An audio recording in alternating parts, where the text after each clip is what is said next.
talk about The Mad Ones. It is such a fascinating film. It really is beautifully shot and some wonderful performances. Where did the film come from? You know, I guess the best way to describe it is the genesis. I think we all know, and some people in our lives, whether it's close family members, close relative, close friends, whatever, somebody who's suffering from mental illness, Yeah. and that's the case, my case. And you know, the stigma attached with serious mental illness is still so severe that I would never want to talk about who those people are. But that was the genesis for it. And I started to think about the illness itself and the toll it takes not only on the person, which is devastating, but the toll it takes on the family. Mm. And you know, families uh, disintegrate in some cases because the amount of care it takes to help people with, in this case, schizophrenia, you know, is severe. So that was the genesis of it. And I thought, well, how do I tell this story? And the idea for the Mad Ones, the Madones, as it's Madones, called, yes, of course. that's as no, no, it's cool. Came from Jack Kerouac. Mm. There's a line in one a famous line in Kerouac's book was the only people with me are the Mad Ones, and I thought the Mad Ones, the only people with me are the Madones, and I started thinking that's the name of the group, and they're a singing group, and they had some success as a singing group, and I thought I really wanted there to be music in this film, so I thought this is going to work out perfectly. So the genesis was close relationship to people who suffer from the illness, and then figuring out how to tell the story. So there are three sisters, and they had some success, and then one day, it the bottom fell out. They couldn't get a record deal. They couldn't make a song. Their life was turned upside down. And in Rose's case, the Rose character, Rose Madone, she developed schizophrenia. And so it became that was the genesis for the story. And then it was an examination of three sisters and how did they deal with it. And one sister couldn't deal with it, and the other sister did deal with it and devoted 15 years of her life to her younger sister's care, but at the expense of her own life. Yeah. Now that all sounds kind of heavy, but the one thing I tried really to do, Steve, was not make the film precious, not make it pretentious, you know, to try to make it as real as possible, and to even have dark or light comedic moments in it. So that's where it really what it came from, and that's how the process evolved for me. You know?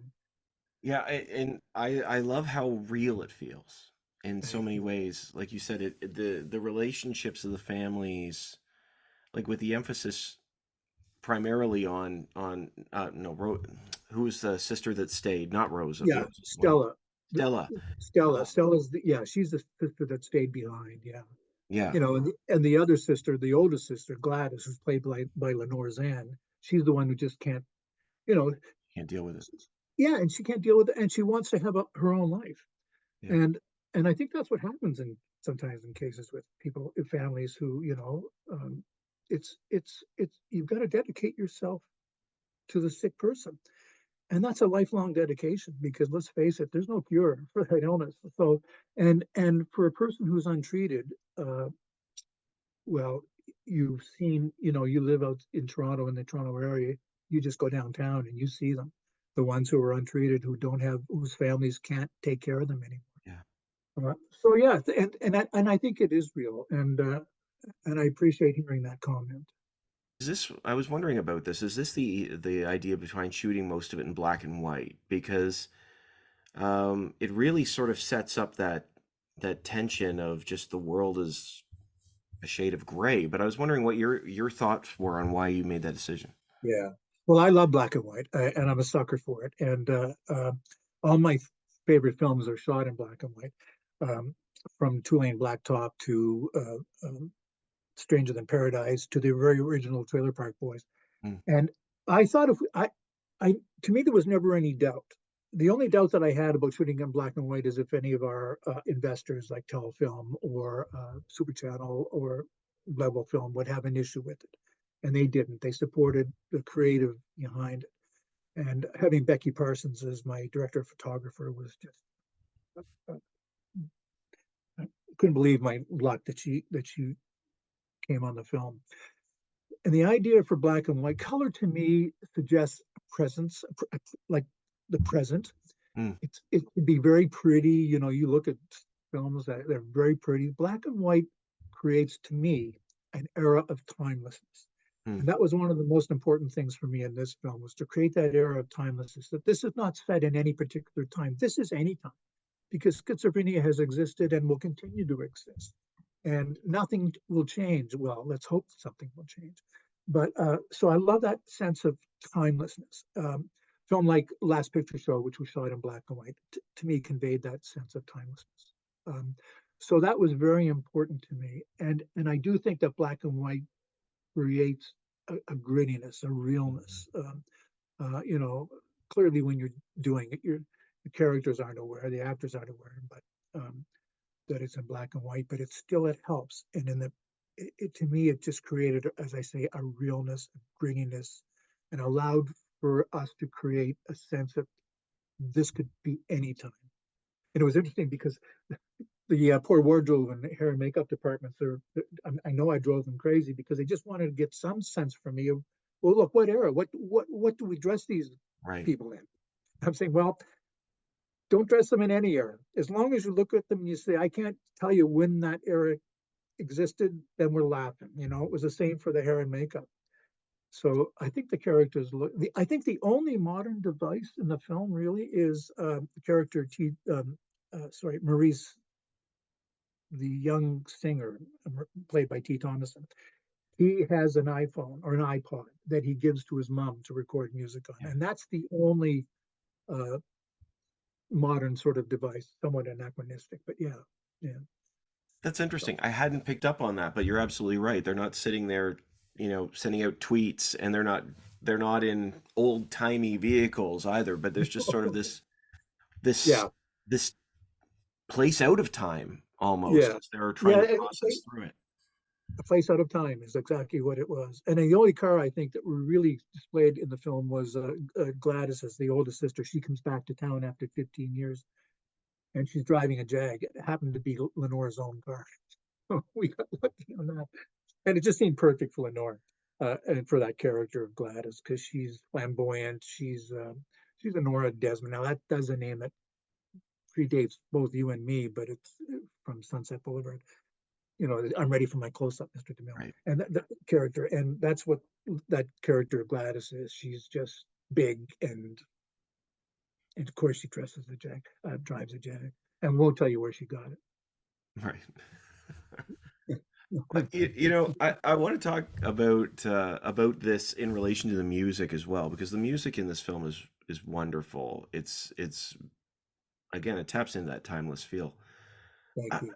but it also taps into the mental health aspect of the film, I think. And I was wondering, from your perspective, why was music such an important part? Is music a way that we can heal? Yeah, I definitely think it is a way that helps us all heal. Uh, we the music we really wanted the music to be created for the film, so that we weren't borrowing from somebody else's song. So it was really important to us to create, and we could write lyrics Mm, that mirrored what the women were going through and mirrored their internal lives. And to introduce music, you can do that. You can have a character speak musically that doesn't sound like she's doing a monologue, mm, a boring monologue. And and when the young singer gives his mother Rose the iPod to record her music, he's hoping that that can bring her back into a level reality. Um,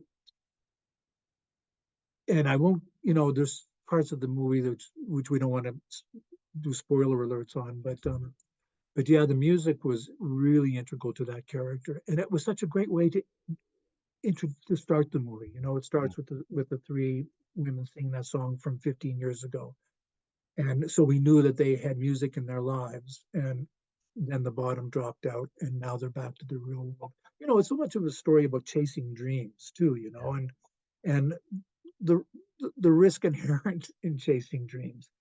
Um, One of the characters says, she says to one of the Stella character says to one of the younger characters, "You have dreams, Rita. That's fine, but just be prepared to suffer the consequences." I was going Yeah. to mention that. Oh, Yes. is that right? No, Yeah, please. Yeah, I noticed that line. yeah. It was a fascinating line. Well, it's that sense of what happened what happened to them, the three sisters. They chased that dream, and it could have gone right. Who knows? I mean, but the risk they took, it worked for a while, and then it fell apart. And so I think the thing is when you do chase dreams, and not in a sense, all of the characters in this film are in a sense chasing a dream. Wayne, the banker character, a guy who lived a mundane life, planning his retirement by, I won't get into the details, but it's that sense of chasing dreams. And and hey, man, if they don't work out, consequences, and for Stella, for her character, it's kind of bittersweet because she had such a great life, and then it sort of, and again, I won't give the ending away, but to me, what happens at the end of the film is redemptive for Mm, for all of those mm. characters. And again, we won't get the ending. But yeah, Yeah, I think that's an interesting conversation here about chasing your dreams because that we see these and even Stella, is it Stella that makes a comment about how or she's told by the banker one year or she says we're yeah, one hit wonders and he says do you yeah. know how many no hit wonders Hit there have been wonders. like Yeah, there's joy that was had. yeah. That's right. That's joy that was had. I Yeah. mean, it's you know yeah, that whole idea of chasing dreams. We was a Thoreau who said, men lead lives of quiet desperation, and those in life, there are two ways of going. Obviously, you didn't take the safe route, Steve. You're working in the film industry. you know, You're not wrong. what's that? I mean, but really but you do what you want to do, and I think everybody in life has something that they really want to do. Mm, But then life gets in the damn way. It's like you got to eat, you got to have rent. I have a relative, a young relative, who's uh, works for the government. Let me put it that way. And she said, I just want that pension at the end of it. And fair enough. But she's going to spend 40, 50 years of her life doing maybe not what she wants to do. mm. And if she ever really wanted to do something that she wanted to do, she's got to jump off that gravy train and run for it. I'm not trying to proselytize here because it sounds like I'm preaching, and it's not a preaching movie, but it is a movie about the going after dreams. And all of these characters, every character is going after a dream, and I want them all to succeed. Even Gladys, I want Yeah. her to succeed. At the end of the movie, I want her, you know, to succeed. All of them, you want them to find out. So maybe we'll come back to them. Maybe we'll revisit at some point. We'll see. The Yeah, Madones too. Here we go. Madones too. Yeah, we'll do it. They made it. They made it. They made it again. Yeah, why not? Yeah, yeah, One of the things too, I know we're starting to run out of time here, but one of the things, Barry, that I thought was quite striking about this film actually is this conversation about those dealing with people with mental health. We've talked a little bit about that, but even the system seems to fail them here. Like you've got the police that are just like, look, I'm just taking that. It's like, no, you're not suicidal. And the doctor was the most, oh, that doctor. Anyway, it's so frustrating. and Steve, those situations are far too real. Look, there are some remarkable people who work in the mental health industry, who deal with people with severe, and there's some remarkable people, but there are a lot of people who don't get it right. and who cause a lot of damage. And that's what that whole thing with the doctor was. And they are somewhat constrained by the system. I mean, a police officer, comes across a person in distress, and in our country, there's not much that they can do unless they're obviously breaking the law. But you can't force treatment on anybody. Hmm. These are look, these are discussions for a different show, perhaps. But it's fascinating. It's fascinating discussion, and mental illness does touch, I think, everybody in this world.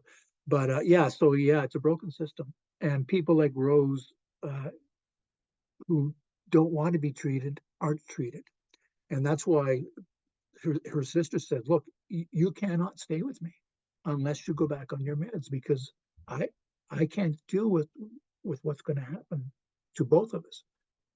And there are no facilities for her. Doctors in emergency rooms, they don't want to deal with mentally ill people. That's the last thing they want to deal with, you know. So yeah, it's a crazy system, and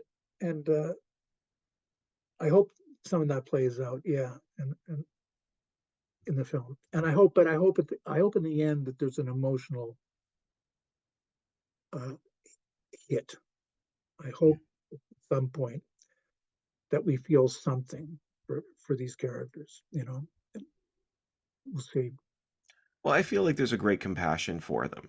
And I think there's a great compassion for these characters and their needs Yeah, throughout the film. I truly do. I do good, see that. good, good. Well, thank you, Stephen. But yeah, it was great to talk. And what is that? What is that poster behind you? I got to ask you. Was This that? one here, Yeah, that is Back to the Future I Part thought it 2. was Back to the Future. Yeah. Yeah, Lion King and That Thing You Do to My Right. And yeah. yeah. Yes. No, I love this film. I love it. Oh, yeah, that's a great It's- film. Yeah, I mean, just looking at your background, my background is so plain, Steve. I got good family walls, and It's great. I love it. And this is new. This is new. So is it really? No, yeah, it this looks is great. new. And I have to be honest with you, I don't know if you noticed these. I These saw are those. these Are are those Geminis? Geminis. Yeah. That's Look, incredible. I put those up there just for these uh, just for these things. This is my conceit. It's ridiculous, but I thought better to look at that. Harry, thank you so much for chatting with me. Hey, man, real Enjoyed it. pleasure. Thank you Have a so much, Steve. Thank you. Have a great day. You too, man. Talk soon.